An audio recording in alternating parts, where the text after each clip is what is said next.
Welcome back to TechTube, and in this video I am going to show you how to create an account into Crunchyroll. So without any further ado, let's dive right into this exciting video.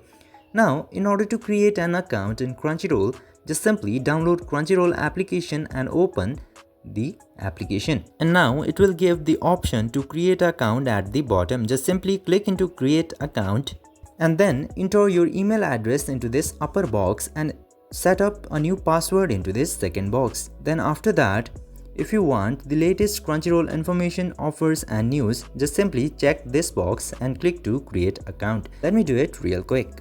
After this tab will appear. Now into here, you just simply have to click into this skip for now option, and now you can set up a profile for your Crunchyroll account. I'm just simply choosing this option and proceeding. And now your Crunchyroll account is created. I hope this video was helpful for you. If yes, don't forget to like, share and subscribe to the channel to never miss another update. Thank you for watching the video.